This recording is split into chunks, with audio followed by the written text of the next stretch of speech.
Jazakillah khairan Mbak Zulis ya, dan ibu-ibu semuanya. Baik, ibu-ibu kemarin masih ingat gak ayat terakhir yang kita bahas, ayat 1 sampai ayat berapa Bu?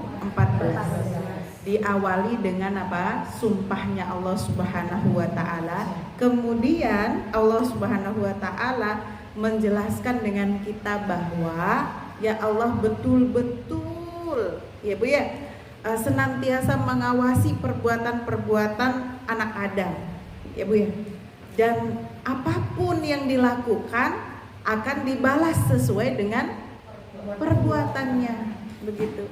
Dan sudah terjadi di umat-umat terdahulu, dilihatkan kepada kita bagaimana Allah Subhanahu wa Ta'ala bahkan sampai ya Bu ya, belum sampai di akhirat, di dunia saja sudah banyak umat-umat terdahulu yang diadab oleh Allah Subhanahu wa Ta'ala.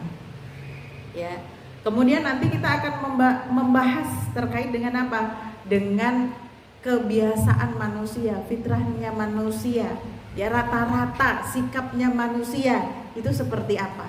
Apalagi terhadap harta. Ya. Jadi kalau dikasih judul mah ya ayat 15 sampai 20 itu judulnya tentang penghinaan kepada manusia akibat kurang perhatian terhadap akhirat dan seringnya manusia tenggelam di dalam apa urusan dunia. Masya Allah, ini nanti belajar nih buat kita semuanya ya, yang suka melalaikan akhirat, suka melalaikan urusan kita sama Allah Subhanahu wa Ta'ala, suka melalaikan ibadah kita ya, lalainya karena perkara-perkara dan urusan dunia. Kita enggak tuh Bu? Kita enggak kira-kira? Ya, mudah-mudahan enggak, ya kan? Mudah-mudahan enggak. Ini sifatnya orang kafir begitu. Ya, sifat orang kafir begitu. Jadi kalau di Al-Qur'an itu Bu ya, yang diceritakan buruk itu orang kafir. Sifat yang melekat pada ya kan diri orang kafir, keburukan orang kafir ya kan, orang yang ditempeli kekufuran itu sifat buruk yang di dalam Al-Qur'an itu jelaskan untuk mereka. Ya adapun sifatnya orang mukmin, Masya Allah luar biasa, dalam Al-Qur'an tuh bagus gitu. Terus bagaimana dong Ustazah kalau ada orang mukmin yang niru sifatnya orang kafir? Nah ini yang jadi masalah, betul gak Bu ya? Nah ini yang perlu diobatin nih, sering harus diobatin banyak-banyak gitu sama Al-Qur'an, banyak-banyak harus diobatin gitu ya, dengan banyak-banyak diberikan nasihat kan begitu, diingatkan lagi ya bahwa kalau Allah mensifati sifat-sifat buruk, coba Ibu lihat contoh-contohnya ya kan, kaum Samud, kaumnya Nabi Lut, kaum musyrikin, kaum Yahudi, betul enggak? Nah, itu yang dijadikan contoh di dalam Al-Qur'an bagi orang-orang yang tabiatnya tidak baik, yang buruk sifatnya. Jadi mereka siapa? Orang kafir, orang yang tidak beriman sama Allah Subhanahu wa Ta'ala. Adapun orang-orang mukmin, Masya Allah, sifatnya tuh luar biasa. Digambarkan dalam Al-Qur'an sifat orang mukmin, kepribadian orang mukmin itu bagus banget. Ya, maka nanti kalau kita ngebahas hal-hal buruk itu ya, oh ini sifat yang tidak pantas pada diri kita. Harus begitu, dikoreksi diri kita. Ya, dikasih apa? Dikasih cermin untuk bermuhasabah. Sudahkah kita itu menunjukkan sikap sebagaimana seharusnya orang mukmin yang kepribadiannya menakjubkan, atau sebaliknya?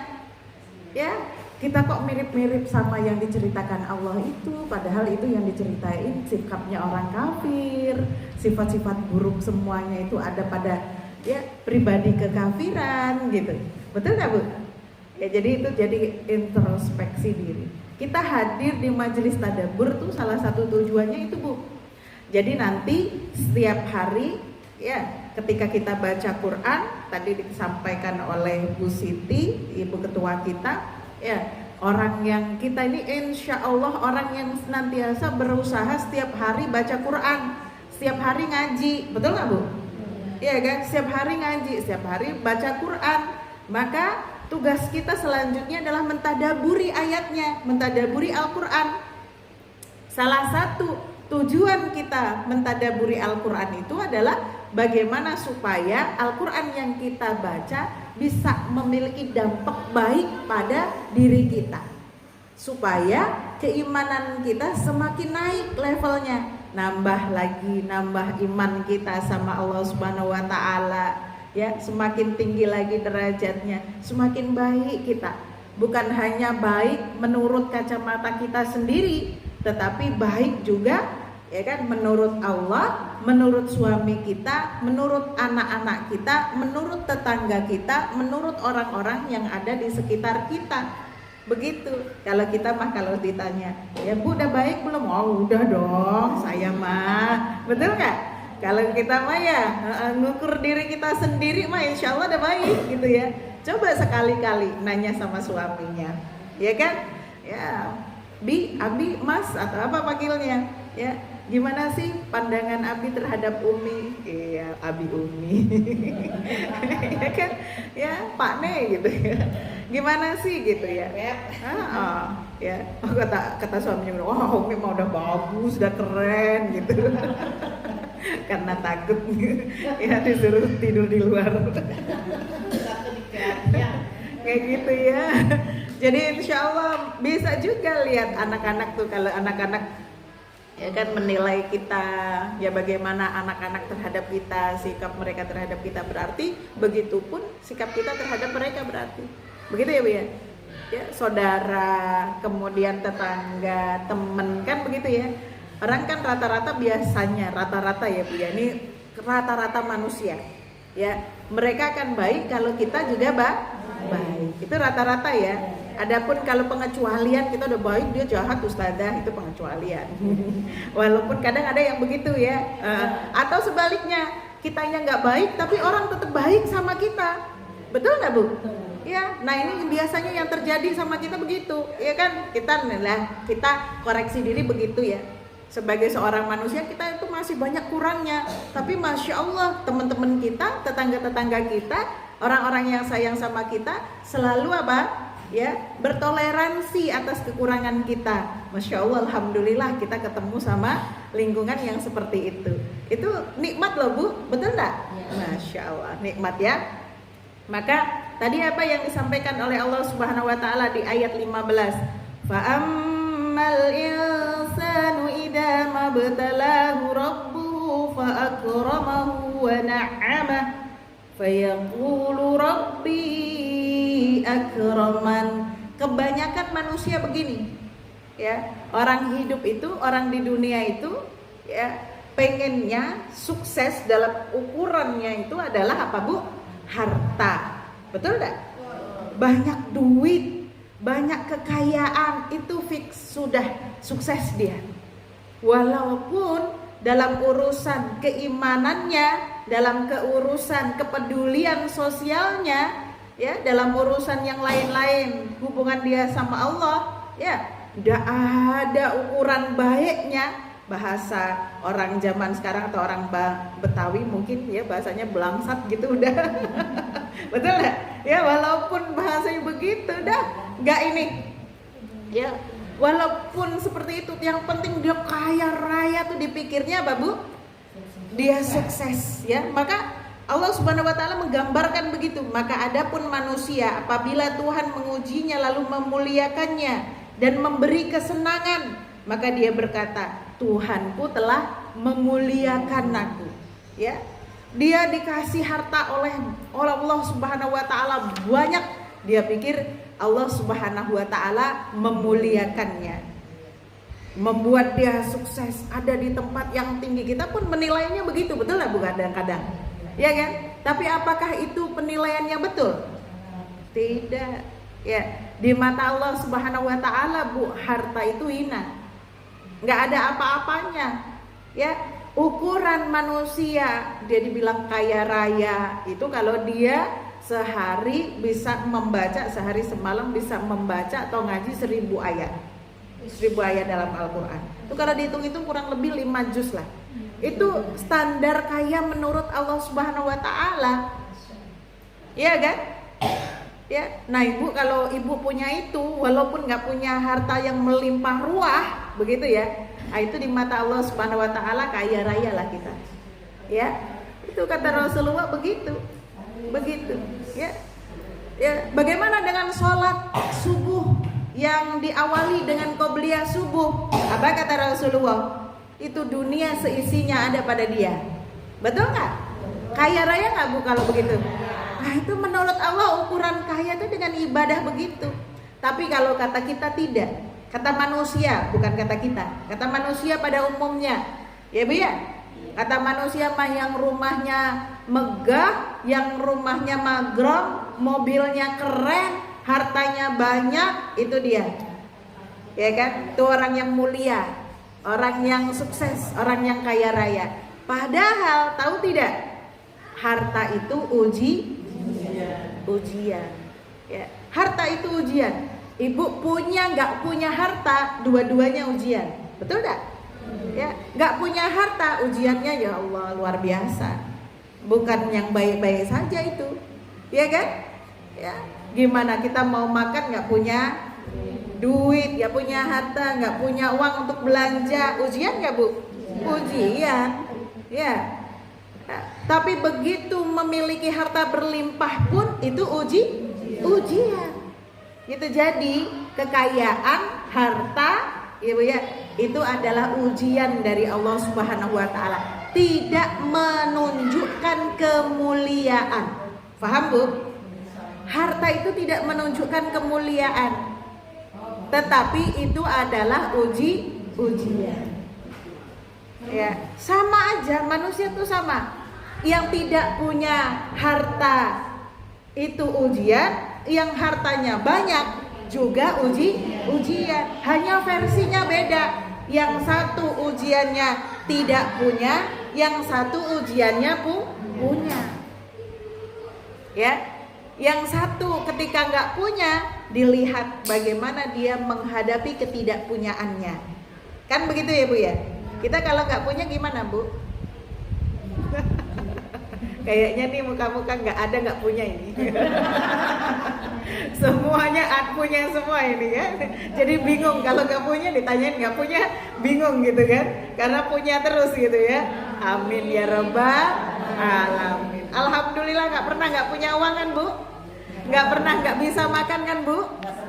Nggak pernah kan? Alhamdulillah gitu ya. Alhamdulillah, disyukurin aja itu bu.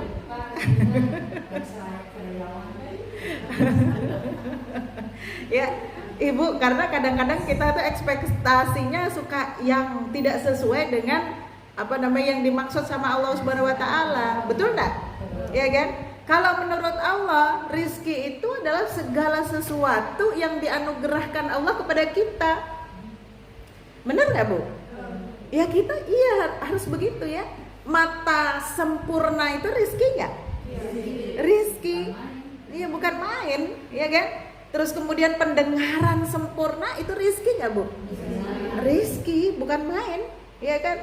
Sangat-sangat itu rizki gitu. Jadi kita berdiri aja misal, mohon maaf, kita nggak pakai aksesoris, ya bu ya, nggak pakai emas yang rental kayak begitu, ya kan? Nggak pakai apapun itu tuh udah kekayaan berapa yang diberikan oleh Allah Subhanahu wa taala kepada kita. Betul nggak? Tidak ada satupun makhluk Allah di muka bumi ini yang tidak dikasih rizki oleh Allah Subhanahu wa taala. Benar nggak? Maka rizki pandangan mata itu rizki, ya. Terus pendengaran itu rizki. Anggota tubuh kita yang masya Allah dikasih sedemikian rupa sempurna, itu adalah rizki yang Allah berikan kepada kita. Sudah disyukuri belum? Ya kan, alhamdulillah. Bagaimana cara kita mensyukurinya? Ya, menggunakan sesuai dengan perintah Allah Subhanahu wa taala. Betul nggak bu? Allah kasih kita mata itu digunakan untuk melihat sesuatu yang dihalalkan, yang diperintahkan oleh Allah Subhanahu wa taala. Pakai buat ngaji, lihat kan? Ya kan, melihat Quran kan bu ya? Dipakai buat apa bu? Ya, melihat hal-hal yang halal dilihat. begitu juga telinga, begitu juga lisan. Nih hati-hati lisan perempuan. Ya kan, sering itu diingatkan, sering dia Bu dinasehatkan ya, karena lisan itu subhanallah gampang sekali membuat kita kepleset ya Bu ya, kepleset subhanallah. Makanya banyak-banyakin zikir sampai kita itu ndak bisa Bu, ndak bisa melakukan hal yang maksiat karena sibuk berzikir. Makanya guru-guru kita tuh ngajarin zikir itu bilangannya tuh subhanallah sampai banyak-banyak, bener nggak Bu? Ya, ada yang kalau baca surat Al-Fatihah berapa kali? 1000 kali, masya Allah. Ya, ada juga yang baca Al-Ikhlas 1000 kali, bahkan ada yang menganjurkan 10.000 kali, istighfar sampai ribuan kali. Ya Bu ya, kita coba misalnya kita versi mungilnya dulu.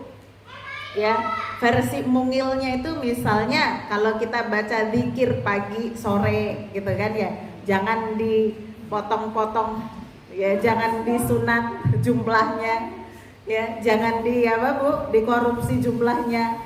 Yang 3 dibaca 3, yang 10 dibaca 10, yang 100 dibaca 100, betul nggak Bu? Paling banter, paling banyak itu kan 100 ya. Itu aja udah kita baca sesuai dengan dosis, alhamdulillah. Ya Bu ya? Enggak Bu, enggak lama insya Allah, enggak sampai maksimal sejam lah, setengah jam, enggak sampai. Iya kan? Nah Bu, apalagi kalau misalnya tadi dikatakan baca Al-Ikhlas ya kan sampai ribuan kali. Guru-guru kita ngajarinnya begitu, sholawat sampai ribuan kali. Memang ya, zikir itu Bu, zikir itu ketika kita bangun ya kan, mata kita melek sampai kita nutup matanya nggak sadar, itu zikir terus. Hati kita zikir terus, lisan kita zikir terus, harusnya begitu. Kalau ngomong pun ini ngomong sesuatu yang ya kan ada hikmahnya, omongannya baik, omongannya yang membawa kebermanfaatan, bukan cuma sekedar ngobrol ya kan, bukan cuma sekedar, apalagi kalau ngomongnya kesana kemari ujung-ujungnya gosip ya kan. Coba kalau kita banyakin zikir itu ya, apalagi zaman masih inget Bu ya, Ustadz Arifin Ilham itu kan ya, zikirannya kan luar biasa ya, ngajarin zikir banyak-banyak gitu. Dan guru-guru kita kebanyakan begitu, ngajarin zikir yang banyak-banyak. Kita tuh gak ada kesempatan untuk kita apa Bu ya, yang enggak nih lisannya digunakan yang enggak. Itu cara kita mensyukuri nikmat dari Allah Subhanahu wa ta'ala. Lisan begitu, tangan, kaki, anggota tubuh kita yang diberikan kesehatan oleh Allah Subhanahu wa ta'ala, seharusnya semakin sehat semakin rajin ibadah. Makin sehat makin rajin beramal soleh. Begitu. Jadi paham Bu di sini bahwa ya, harta itu bukan standar kemuliaan. Ya. Tapi Bu, standar kemuliaan itu bagaimana kemudian nanti ya kan hubungan keimanan kita kepada Allah Subhanahu wa ta'ala. Ya, ukurannya ketakwaan. Ketakwaan itu bisa dilihat dari keimanan dan amal soleh. Begitu. Ya Bu. Dan kalau kita mau mengevaluasi diri kita, nanti kita tanya diri kita bagaimana ibadah kita sama Allah. Ibadah harian kita yang mahdhah ya kan, yang diwajibkan, sama yang nawafil, yang disunnahkan. Paham Bu? Itu yang akan menjadikan kita mulia. Jadi bukan masalah harta. Tapi Ustazah, apakah berarti tidak penting untuk menjadi kaya? Oh, penting sekali. Penting sekali. Ya Bu ya.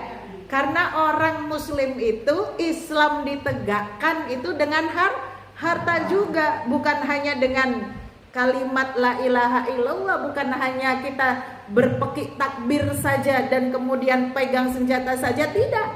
Tetapi butuh apa Bu? Butuh juga materi ya. Maka ada orang-orang yang ditakdirkan memiliki kekayaan, ada orang-orang yang memang ditakdirkan ya di baunya, ya kan, Allah Subhanahu wa taala amanahkan harta. Apa yang harus dilakukan? Digunakan hartanya untuk di jalan Allah Subhanahu wa taala.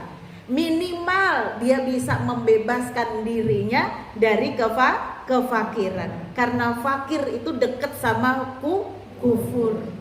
Betul nggak, Bu? Ya.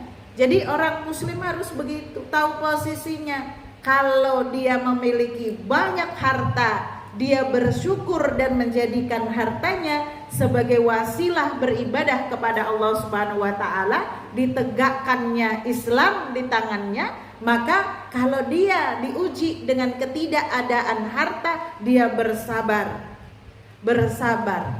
Ya Bu ya? Dan tetap qanaah. Minimal tapi orang muslim itu, Bu, ya nggak boleh dia memiliki kebiasaan meminta-minta. Ya, dia harus bisa Dia harus bisa selesai untuk dirinya sendiri itu minimal. Jadi orang muslim itu harus memiliki jiwa semangat untuk berusahanya harus tinggi. Ya, karena orang muslim itu memiliki izzah, harus tinggi. Izzah itu harga diri. Haram dalam Islam itu meminta-minta. Punya tapi minta, itu apalagi haram, dosa dia.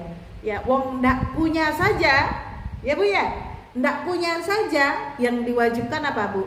Bekerja, bukan meminta, tapi bekerja. Maka kerja itu menjadi wajib. Hukumnya bisa jadi apa? Fardu ain. Begitu. Nggak boleh dia ngandelin, nanti juga dibagi tuh sama tetangga. Nggak bisa begitu. Ya, nanti juga ada yang kesian sama saya. Nggak boleh begitu. Haram tuh punya pikiran begitu, nggak boleh. Jadi bagaimana? Harus berusaha. Ya Bu ya, harus berusaha, harus girohnya, semangat untuk berupayanya harus tinggi. Ya, bekerja. Nanti hasilnya Allah yang akan memberikan. Nggak mungkin kalau kita ikhtiar Allah nggak kasih. Betul kan Bu ya? Allah pasti kasih. Maka kemudian yang ayat 16 Allah menyampaikan, wa amma idza mabtalahu faqadara alaihi rizqah fayaqulu rabbi ahanan. Ini kebanyakan manusia begini. Kalau lagi nggak dikasih duit, kalau lagi dikasih gagal, kalau lagi nggak banyak materi, nggak dikasih materi sama Allah Subhanahu wa taala, dia merasa bahwa Allah lagi murka sama dia. Aduh, apa salahku ya gitu. Ngerasa kayak dijauhin gitu, kayak sedang dihancurkan gitu, kayak sedang diabaikan oleh Allah Subhanahu wa taala. Padahal tadi disampaikan bukan harta yang menjadi nilai kemuliaan, bukan, ya Bu ya, tapi adalah keimanan. Kalau menjadi nilai kemuliaan itu harta, Bu, pasti Rasulullah itu ngajarin hidup kaya raya. Betul nggak, Bu? Ya, tapi yang terjadi apa? Rasulullah menunjukkan kepada kita semuanya bagaimana Rasulullah hidup di dalam apa, Bu? Ya, kesederhanaan. Beliau milih bersama sahabat-sahabat yang miskin. Ya, ada di antara beliau adalah orang-orang atau sahabat-sahabat yang kaya raya. Padahal Rasulullah kalau mau, Rasulullah kaya nggak? Kaya, Bu. Rasulullah itu bagian Rasulullah pada kekayaan negara, pada kekayaan harta Islam itu banyak untuk beliau sendiri. Ya, tetapi yang Rasulullah ajarkan kepada kita umatnya ini, Rasulullah Masya Allah hidup di dalam kesederhanaan. Bagaimana kemudian rumah Rasulullah, rumah istri-istri beliau di Madinah, itu jadi pelajaran buat kita, Bu ya. Sepetak kamar-kamar tuh, kamar-kamar istrinya Rasulullah di sekitaran Masjid Nabawi. Betul nggak? Enggak tuh dibangunkan istana-istana. Masing-masing misalnya Aisyah ada istananya, ya kan? Kemudian ya istri yang lain ada istananya satu-satu, itu tidak ada begitu, betul tidak Bu? Ya, Rasulullah tidak menjadikan ukuran kekayaan sebagai kemuliaan. Ya, maka Rasulullah bahkan beliau itu ya banyak diceritakan oleh para sahabat. Rasulullah itu kalau tidurnya itu beralaskan kain itu sangat tipis sekali. Bahkan kadang pelepah kurma itu ya tergambar gitu ya, ngeplak gitu ya. Ya, kadang-kadang di pipi beliau ya atau di anggota tubuh beliau gitu. Itu kan menunjukkan kesederhanaan beliau, betul Bu? Ya kan? Jadi bukan harta jadi ukurannya. Jadi kalau misalnya kita lagi diuji oleh Allah Subhanahu wa taala dengan tidak memiliki kekayaan yang banyak, jangan merasa Allah ninggalin kita. Ya, tetap ada kesabaran di hati kita, kekuatan iman. Yang penting Allah masih memberikan keimanan kepada kita, itu yang utama. Betul nggak Bu? Ya. Maka apalagi ketika Allah memberikan kemuliaan harta dan kemuliaan keimanan yang baik, itu nikmatnya luar biasa. Kan nikmat banget kan itu ya. Karena segala sesuatunya banyak kita dapatkan mudah dengan harta. Tapi bukan berarti kalau kita tidak punya harta berarti hilang kemuliaan kita. Enggak begitu. Ya Bu ya.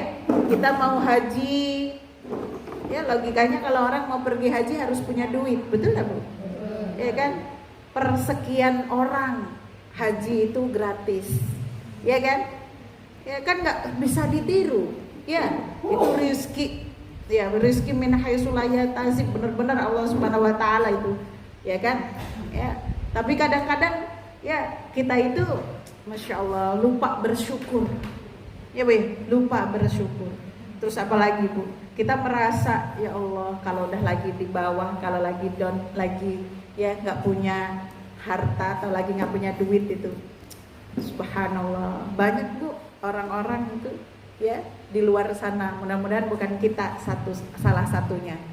Ya, kalau lagi nggak ada harta, lagi diuji, ya itu yang keluar itu adalah kata-kata celaan kepada Tuhannya. Na'udzubillahi min dzalik. Ya, na'udzubillahi min dzalik. Bahkan sampai ada yang bunuh diri. Ya, bunuh diri itu kan sesuatu yang sangat dicela di dalam Islam. Ya. Maka itu perbuatan yang tidak boleh dilakukan oleh orang-orang mukmin. Bagaimana kalau kita lagi diuji? Ya, lagi diuji tetap berpegang teguh kepada Allah Subhanahu wa taala. Pasrahkan semua ujian yang berat, bahkan ya jangankan yang berat, yang kecil kita pasrahkan sama Allah Subhanahu wa taala. Kalau yang kecil saja kita pasrahkan sama Allah Subhanahu wa taala, apalagi yang berat. Jadi kita tuh model orang yang dikit-dikit ngadu sama Allah. Gitulah Bu. Itu Allah senang, nggak apa-apa. Beda kalau kita tuh ngadu sama manusia. Ya Bu ya. Kan kadang-kadang kita begitu ya Bu ya. Lagi butuh ini, lagi butuh apa gitu ya, pengen beli ini, pengen beli apa gitu ya, tapi belum ada cukupan uangnya, ya misalnya rizkinya belum ada gitu. Ya udah, bilang aja sama Allah, ngadu aja sama Allah, ya dikasih ataupun tidak pasti atas dasar kasih sayang Allah. Itu yakinnya. Paham Bu maksudnya? Ya ya. Kita itu cuma disuruh berdoa, ya berdoa aja. Dikasih atau tidak itu bukan urusan kita. Dan Allah tuh suka kalau kita berdoa. Allah suka kalau kita itu sedikit-dikit ngadu sama Allah. Berarti Allah lihat kita butuh sama Dia. Betul? Ada hamba yang merasa selalu butuh sama Allah, itu Allah senang. Ya. Tapi kalau ada hamba yang dia merasa tidak butuh sama Allah, merasa sudah cukup, wah itu Allah justru murka. Sombong amat nih hambaku. Kan begitu? Ya, merasa dia sudah sanggup sendiri. Ah, itu bahaya. Kalau orang sudah seperti itu tandanya sombong. Sifat sombong itu Ya, hati-hati ya, tidak masuk surga siapa orang yang di dalam hatinya ada misqala dzarratin min kibr. Sedikit aja dari apa Bu? Dari sombong, sifat sombong. Jadi kalau kita banyak ngeluh sama Allah, kita ngadu sama Allah, kesusahan kita adukan sama Allah, kesyukuran kita adukan sama Allah, maka insya Allah ya itu mengikis rasa sombong kita. Jadi caranya bagaimana Bu Isti supaya hati kita gak ada sombongnya? Pelan-pelan gitu ya Bu ya. Pelan-pelan banyakin kita berzikir sama Allah. Sering aja banyak kita ngadu sama Allah. Orang ngadu itu kan menunjukkan kelemahan. Iya kan Bu? Ya, kalau kita merasa lemah, ya Bu ya. Kalau kita ngerasa lemah itu berarti kita nggak berdaya. Itu bukan orang sombong tuh, bukan sifatnya orang sombong. Orang sombong itu merasa super power, betul nggak? Merasa bisa segalanya, ya maka dia nggak butuh sama yang lain. Maka sampai berdoa pun dia lupa, bersyukur sama yang memberikan nikmat dia lupa. Nah itu karakter orang sombong. Tapi kalau karakter orang yang tidak sombong itu rendah hati, rendah diri gitu ya Bu ya. Nah, dia merasa butuh dengan yang lain, apalagi dengan Allah Subhanahu wa taala. Nah, karakter seperti ini ya pasti adalah karakter yang ya kuat di dalam dirinya sama Allah Subhanahu wa taala, ini disayang. Maka kalau kita nih ngaca ya masih ada ngerasa aduh kok saya nih perasaan masih sombong kali ya, ngomong sama orang tiba-tiba merasa kayak naik-naikin, kadang-kadang itu nggak sengaja gitu. Betul nggak Bu? Ya kadang-kadang nggak sengaja nih lagi ngobrol gitu, cerita teman kita cerita gitu, tahu-tahu ya tanpa sadar tuh suara kita dah agak naik, nanti ceritain lagi diri kita aku. Betul nggak? Nah itu ciri-ciri orang yang sombong tuh. Ya, kadang-kadang yang ngomong juga begitu. Kalau dievaluasi, kalau muhasabah gitu kan ya, itu kita harus jujur. Oh, terus kemudian nanti kita cari tahu bagaimana caranya supaya gitu ya, supaya diri kita ya rasa sombong di hati itu dikit-dikit dikikis.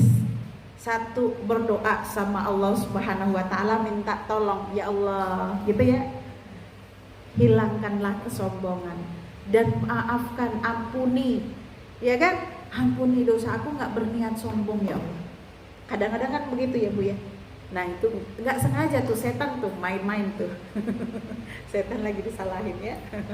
Kemudian apa lagi Bu? Tadi dilatih dirinya, dilatih untuk memiliki sifat tawadu. Ya, sifat tawadu kita betul-betul gitu. Kalau sama Allah Subhanahu wa taala tuh harus betul-betul direndahkan serendah-rendahnya. Ya, caranya bagaimana? Banyakin syukur dulu. Ya Allah, nikmat-Mu ya Allah yang membuat aku bisa begini. Kan begitu? Jadi Allah dulu benar-benar syukurnya itu dihadirkan ya Bu ya, benar-benar kita mengakui atas segala sesuatunya itu karena Allah. Contoh misalnya Bu, kalau kita punya uang, kalau kita punya harta, betul nggak Bu ini? Kalau kita bilang alhamdulillah ya Allah, Kau berikan rizki ini, ya kan, kepadaku, Kau titipkan ini asalnya darimu, kan begitu? Bukan karena usaha jerih payah kita, bukan, tetapi karena Allah kasih kita, ya. Maka kalau kita sadar itu titipan Allah Subhanahu wa taala, ya Bu ya, sebenarnya kita tuh nggak ada beban di hati kita, nggak ada beban di diri kita. Ya, misal kali ada orang yang, misalnya nih ya, ada orang yang mau butuh, ya kan, sesuatu yang dititipkan sama kita, atau ada orang yang pinjem sesuatu yang dititipkan sama kita, ya kita hendak yang menolong orang yang betul-betul memang ada dalam kesulitan dan kebutuhan, itu bukan sesuatu yang berat di hati kita, karena tahu itu dari Allah Subhanahu wa taala. Begitu nggak kira-kira Bu? Agak mesem-mesem ini. Ini kayaknya besok-besok wah begitu ya. Coba saya besok datang ke rumahnya Bu Anu gitu. Jangan gitu, tapi kita termasuk orang yang ya bagaimana memposisikan Kan betul ya Bu ya, kalau itu sesuatu datangnya dari Allah Subhanahu wa taala, ada dimanapun itu ya kan adalah punyanya Allah Subhanahu wa taala, betul enggak? Jadi tidak akan membuat diri kita apa? Ya, tidak akan membuat diri kita takabur atau sampai betul-betul gitu ya, disayang-sayang, dieman-eman gitu. Itu latihannya kita. Ya, pelan-pelan gitu. Jadi kalau misalnya ada ya kan kain celeng, ada ngajakin untuk infak gitu kan, atau ada ya orang-orang yang kesusahan di kita akan mudah untuk berbagi karena kita tahu itu bukan dari kita sendiri, itu dari Allah Subhanahu wa taala. Ukurannya karena bukan harta. Harta yang ada di tangan kita itu sesuatu yang digunakan wasilah untuk menuju kepada Allah Subhanahu wa taala, untuk beribadah. Jadi bukan yang disayang-sayang, dihitung-hitung terus, ya terus kemudian itu menjadi apa? Menjadi lambang kemuliaan, kesuksesan, bukan. Ya. Ibu kalau ada orang pelit itu ya kan, mau kurban aja dia pelit loh Bu, nggak akan keluar itu, betul nggak? Ya kurban itu loh yang per setiap tahun itu betapa beratnya itu mengeluarkan uang untuk berkurban, iya kan? Kalau dia tidak memahami ini, ya maka itu bukan sesuatu yang mudah bagi orang yang pelit. Ya, kurban itu sesuatu yang berat, sedekah sesuatu yang luar biasa berat, apalagi pergi haji. Bener gak? Pergi haji itu bukan sesuatu yang murah, uangnya banyak yang harus dikeluarkan, betul kan? Ya tenaganya juga, waktunya juga, betul gak? Ya semua ibadah-ibadah itu dikeluarkan dengan harta. Ya apalagi ketika misalnya ternyata gitu ya menolong saudara kita sesama muslim yang sedang kesulitan, itu nilainya sangat besar, ya kan? Sederajat lebih besar dengan apa? Ya ibadah sunnah kita, ya sholat kita, sholat sunnah kita misalnya, ya baca Qur'annya kita, ya kan? Ya ternyata dengan apa Bu? Dengan menolong, dengan beribadah dengan harta itu bisa menjadikan pahalanya banyak mengalir, banyak melimpah dari Allah Subhanahu wa taala. Ya dan itu kan butuh latihan Bu. Latihan untuk jadi orang tidak pelit, ya. Ibu kalau kepengen kaya dari sekarang latihannya. Ya kan? Jangan sampai nanti kalau sudah kaya raya banyak duitnya jadi pelit. Ya.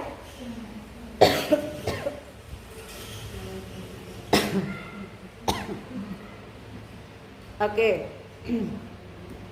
Tadi ya Bu ya, kalla bal la tukrimunal yatim wa la tahadduna ala tu'amil miskin wa ta'kuluna at-turasa aklan lamma wa tuhibbunal mala hubban jamma.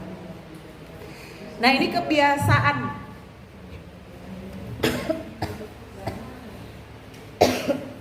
Afwan. Tadi saya ada kayak apa namanya debu gitu masuk ke sini. Enggak, lagi enggak puasa. Iya, enggak apa-apa. Ibu-ibu lagi puasa ya? Alhamdulillah. Ada yang puasa, ada yang enggak? Ya. Jazakillah khairan. Terima kasih.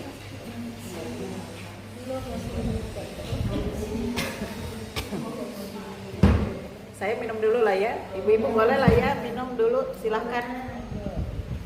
Ini panasnya memang luar biasa ya Bu. Jadi debunya yang nggak puasa boleh minum. Bismillahirrahmanirrahim. Ini ada kali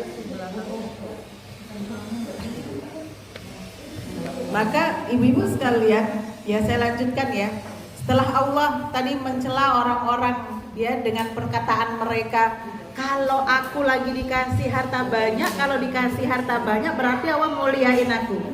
Tapi kalau Allah nggak kasih harta banyak berarti Allah lagi ya menghinakan aku, ninggalin aku. Itu nggak betul, ya kan?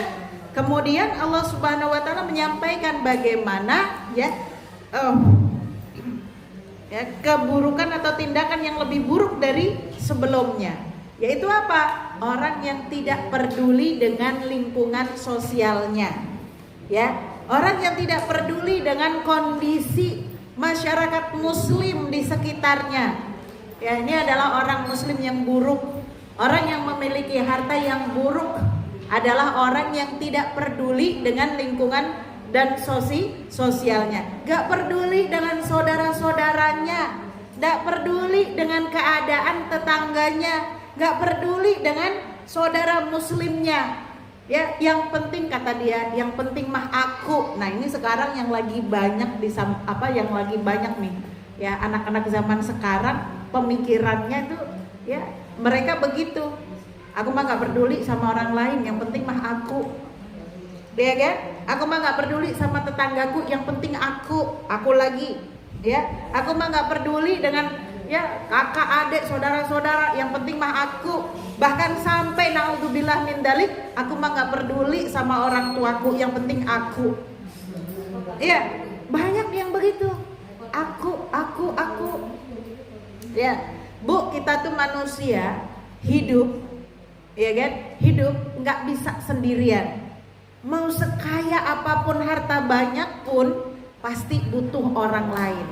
Ya contoh, ya kan? Kita tuh nggak tiba-tiba ujuk-ujuk ada. Kita itu butuh orang tua, ya, yang menjadi perantara Allah membuat kita ada. Makanya kenapa kebaikan yang mendapatkan hak atas kebaikan pertama kali itu adalah orang tua. Wabil walidaini ihsana, itu nomor 1, perintah melakukan kebaikan kepada orang tua. Paham ya? Jadi nggak mungkin aku kan kaya raya langsung ujuk-ujuk emang ada begitu dirimu. Enggak, ada orang tua. Ya begitu lahir itu kemudian kita butuh dokter, kita butuh bidan, kita butuh tetangga yang datang ke acara syukuran kita, loh lagi hadir orang tua kita, lo seneng ya kan kita hadir, maka orang tua kita akekahin kita, betul nggak? Ya begitu dia akekahin diundang tetangga-tetangganya, ya maka tetangga-tetangganya pada ikut bahagia, ikut seneng, betul nggak?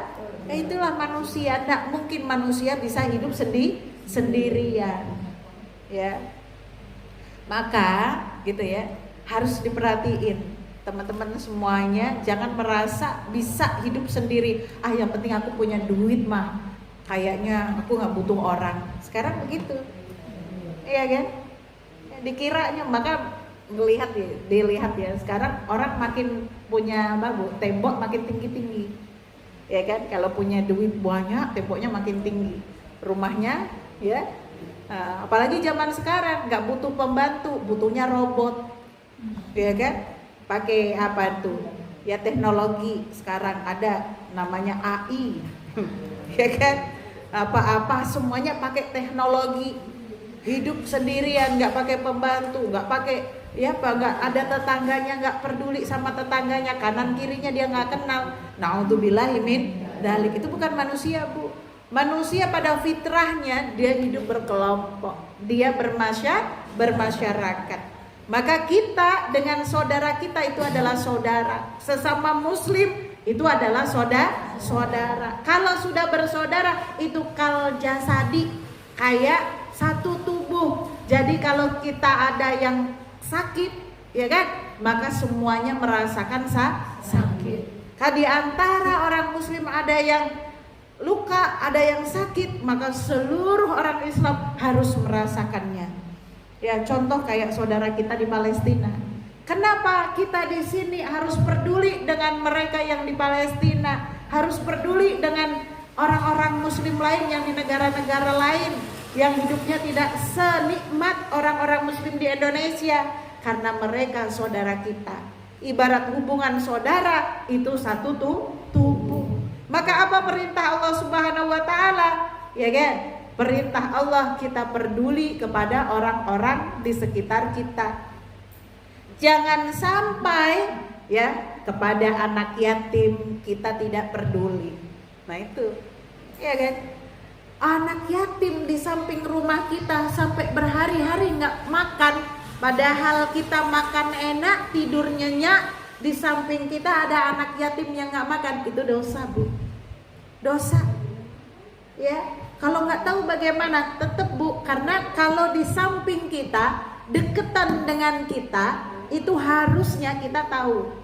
Makanya Rasulullah tuh ngajarin kita luar biasa Bu, indahnya Islam itu, ya kan? Sunnahnya kalau kita pergi ke masjid, Ibu ingat ya, kalau pergi ke masjid, ini laki-laki nih buat bapak-bapak yang kasih tahu.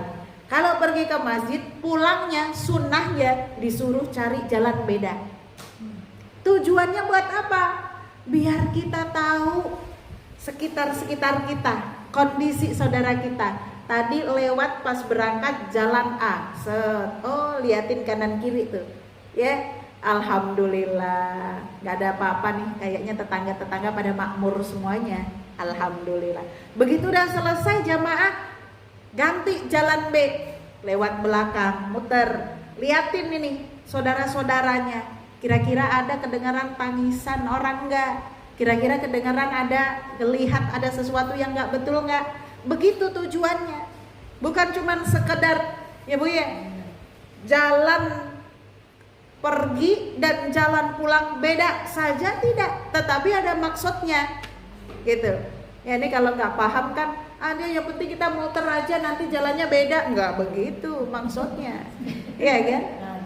Nah kalau kita jalan ke Ta'awun, satu-satunya jalan cuma sini, mau muter kemana, ya kan? Nggak begitu maksudnya. Jadi Bu, kita jalan tuh, kita tuh disuruh peduli, lihat ya kanan kiri kita. Kalau bahasa kita itu kan ya Bu ya, tegur Bu. Orang kalau kelihatan ditegur, Assalamualaikum Pak, ya kan? Bu mah tegurnya ibu-ibu, jangan Pak. Bahaya. Iya bahaya kalau Pak ya. Assalamualaikum Bu, apa kabar? Aduh, aku sakit gigi udah 5 hari nggak sembuh-sembuh. Oh begitu. Oh tenang Bu, di rumah ada apa Bu? Nah, ada obat, ya ada Pak Ustadz. Nih, tunggu di sini ya, saya ambilin. Cuk. Nah, begitu. Kan hebat nih orang muslim kalau kayak gitu ya Bu ya. Peduli gitu. Makanya jangan sampai ada satu rumah nggak tahu kita kondisinya bagaimana padahal kita se-RT. Kalau ada yang tetangganya nggak bisa makan, kitanya bisa makan, itu dosa semua se-RT. Bagaimana Ustazah dengan kasus-kasus yang suka viral kemarin-kemarin ini? Saya juga bingung itu. Kok bisa ya? Itu satu rumah katanya nggak keopenan, bahkan ada yang meninggal berhari-hari begitu ya, ditemukan meninggal. Ya kan? Kok bisa begitu ya? Seabai apa itu tetangganya? Ya Bu ya. Kita kan kadang-kadang kalau di walaupun di komplek nih yang nggak kelihatan gitu kan ya, itu suka sapa-sapaan di grupnya, betul nggak? Apa kabar ibu-ibu hari ini, sehat semua kah? Kan gitu ya, Masya Allah. Ada kabar apa nih hari ini gitu ya? Bu ini sehat Bu, bagaimana keluarganya, kan begitu? Ya maka kalau kita lagi punya komunitas, ya Bu ya, ngaji itu penting banget. Ya, makanya kalau ada orang nggak mau aktif di lingkungan, itu rugi sendiri, bener nggak? Ya jadi nggak punya temen dia, ya minimal kalau kita punya komunitas ngaji nih dilihatin ya. Ini Bu Anu kemana ya? Udah 2 kali pengajian kok nggak dateng gitu ya? Kan pasti ditanyain temennya, betul nggak? Ditanyain sama Bu ketuanya. Nanti apa kata temennya? Sakit Bu, udah 10 hari. Oh ya udah kita tengokin, betul nggak? Kalau tengok kita bawa apa Bu? Tentengan, iya kan? Begitu kita lihat kok begini amat ya keadaannya kan, dengan kita silaturahim itu kita lihat keadaan, betul nggak Bu? Ya ada kondisi yang kita tidak lihat kalau kita hanya tanya lewat telepon. Makanya kenapa silaturahim saling berkunjung ya, bersalaman itu tidak bisa digantikan dengan media ya, media sosial ataupun ya telepon, nggak bisa. Jadi harus berkunjung gitu. Karena kalau orang ditanya di handphone, Bu gimana kabarnya, baik, ya jawabnya akan baik aja kan begitu. Tapi begitu kita datang ke rumahnya, ya Allah ya ternyata ibu ini kerepotan, apa yang bisa dibantu. Kalau kita sendiri nggak bisa bantu kan kita punya komunitas, ibu-ibu kan begitu kan biasanya kita ya. Ayo kita iuran gitu ya, bantuin nih tetangga kita. Nah itu dia, orang mukmin begitu Ya, maka apa kata Rasulullah Shallallahu Alaihi Wasallam? Ya, dalam sebuah hadis beliau bersabda begini, khairu baitin fil muslimina baitun fihi yatim. Ya, rumah yang paling baik itu adalah rumah orang muslim yang di dalamnya ada anak yatim. Masya Allah. Ya, ibu-ibu yang janda dititipin anak yatim sama Allah Subhanahu Wa Taala, banggalah. Ya, kemudian yuhsanu ilaihi. Ya, dia anak yatim itu diperlakukan dengan baik, tidak disia-siakan. Jangan pakai stigma kepada anak yatim. Ini bu, anak yatim mah dia mah suka bandel, ya kan? Kalau anak yatim ini bandel, jangan begitu bu. Ya, bukan begitu, enggak ada yang seperti itu, enggak ada. Itu hanya stereotip kitanya saja, ya bu ya. Kenapa begitu? Karena anak itu butuh kasih sayang bu. Dia nggak punya kasih sayang bapaknya, maka dia cari perhatian dengan kadang-kadang melakukan aktivitas yang menurut kita pak, ya tadi tuh, ya kan, dikasih cap bandel lah apa segala macam. Nggak begitu. Anak-anak itu lagi nyari perhatian.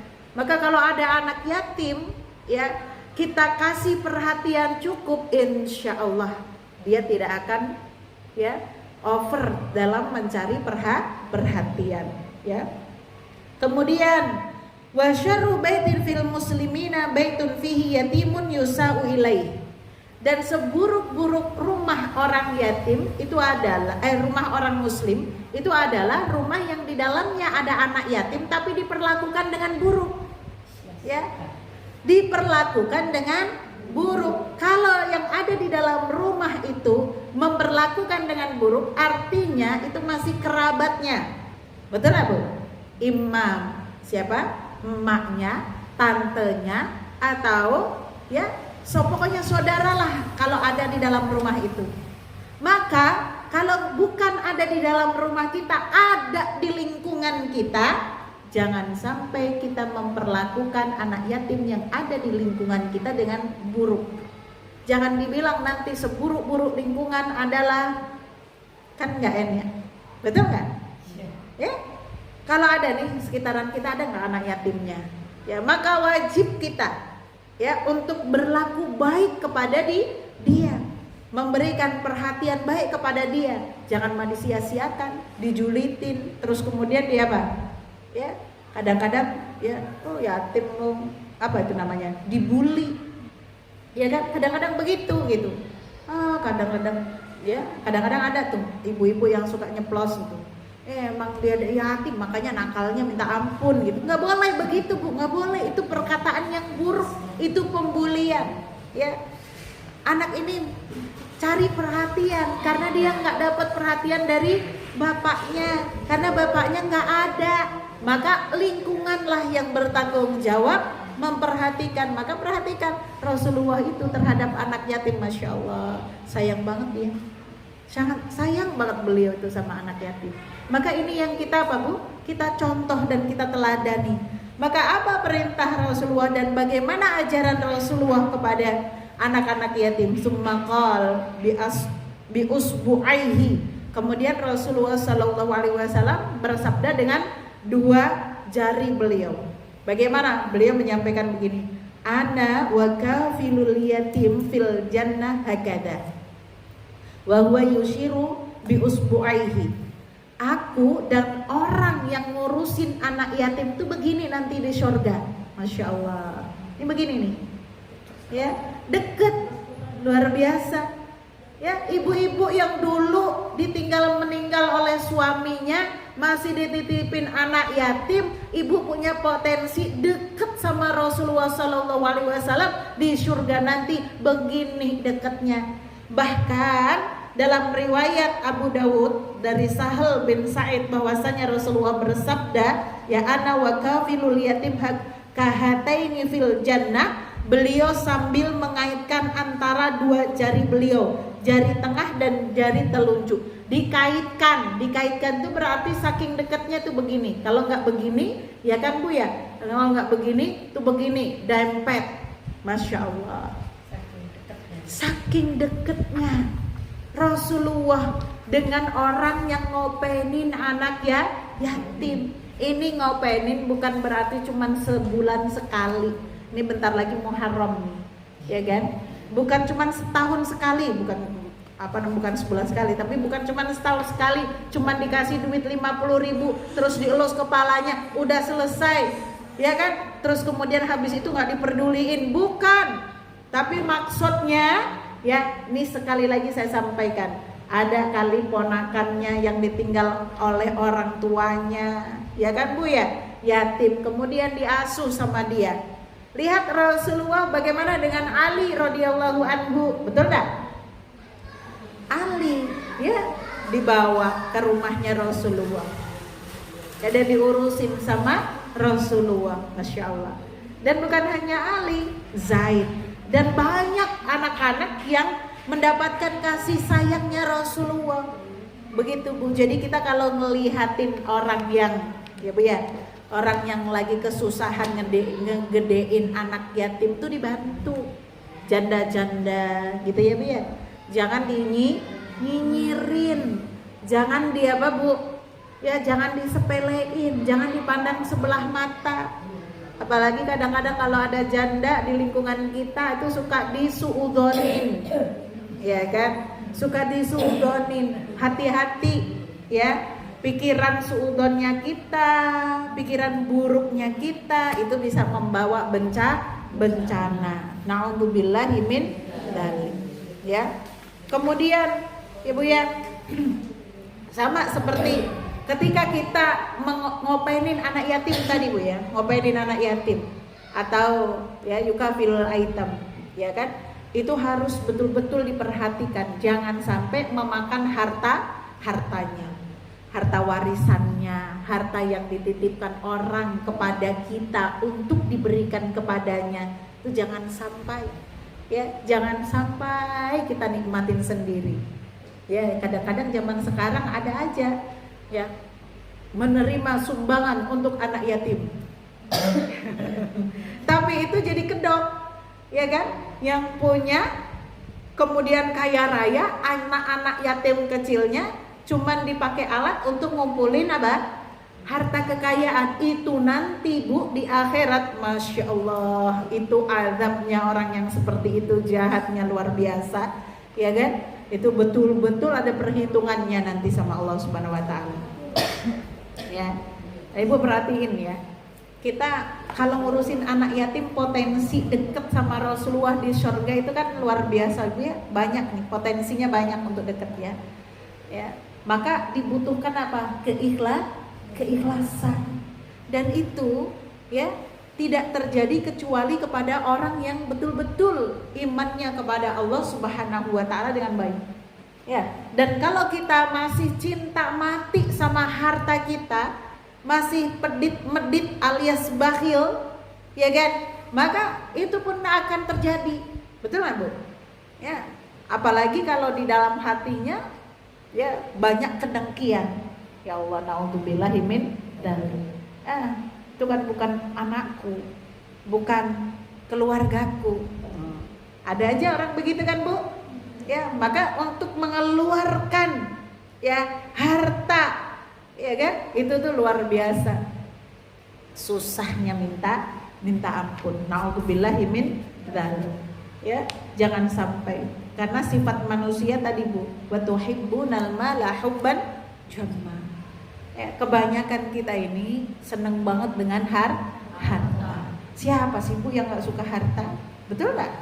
Ya, harta, kekayaan, ya kan? Uang, ya, emas, permata, yang kayak gitu-gitu tuh kesukaan manusia. Ya, kesukaan manusia itu. Nggak ada orang yang gak suka. Ya kan Bu ya? Kita pun begitu sama. Ya. Kalau ditawarin itu kita suka, semuanya suka, nggak ada yang nggak suka. Tapi bagaimana kemudian kita memanajemen hawa nafsu kita, mengontrol hawa nafsu kita, supaya kesukaan kita itu tidak membuat kita terseret sampai kepada apa? Nerakanya Allah Subhanahu wa taala. Ya, harus ada keseimbangan antara dunia dan akhirat kita. Dan harus mendahulukan urusan akhirat dibandingkan urusan dunia. Ya, jadi kalau dikasih harta banyak, kita gunakan untuk wasilah menuju kepada Allah Subhanahu wa taala, kebaikan-kebaikan akhirat. Kan begitu? Jangan sampai harta yang dikumpul-kumpulin banyak, harta yang diperjuangkan dulu waktu hidup sepanjang hidupnya, ya kebanyakan waktunya digunakan untuk ngumpulin harta, tapi ternyata begitu nanti di akhirat harta itu nyeret kita ke nerakanya Allah Subhanahu wa taala. Sakit gak Bu rasanya? Banget Bu, sakit banget rasanya. Ya Allah, dulu diperjuangkan loh itu, dicari-cari dengan banyak waktu, sampai kadang-kadang gak tidur, gak istirahat, ya kan? Demi bisa punya kalung segede, ya, segede rantai kapal, ya kan? Ya, demi punya harta banyak, duit banyak gitu, sampai capeknya, lelahnya gak diperhitungkan, betul Bu? Tapi ternyata ujung-ujungnya hartanya dilebur sama Allah Subhanahu wa taala, dipakai untuk menyiksa orang tersebut. Na'udzubillahi min dzalik. Masya Allah. Kan enak kalau misalnya hartanya itu ditunjukkan sama kita. Itu loh harta yang dulu kamu pakai ya di dunia untuk, ya kan, nolong saudara kamu yang di Palestina. Ternyata jadi kenikmatan besar yang Allah, ya kan, berikan kepada kita. Oh Masya Allah. Nanti pasti begini Bu, andaikan lebih banyak lagi yang aku berikan. Betul kan? Ya, itu loh harta yang kamu pakai untuk, ya kan, nolong saudaramu waktu kesusahan, pahalanya segini. Ya Allah, kita pasti bahagia, senang, kita senyum. Kan begitu Bu? Ya, pasti dalam nanti kalau ditontonkan Allah sama kita, ditunjukkan sama kita, pasti kita begini, ya Allah kok cuman segitu ya aku ngasih saudaraku, kok aku cuman segitu yang ngebantu saudaraku, coba aku bisa bantu lebih banyak lagi. Pasti begitu. Ingat kan Bu ya cerita itu ya? Masya Allah. Ya wallahu a'lam bishawab. Alhaqum mir rabbikum fala takunanna minal mumtarin. Wassalamualaikum warahmatullahi wabarakatuh.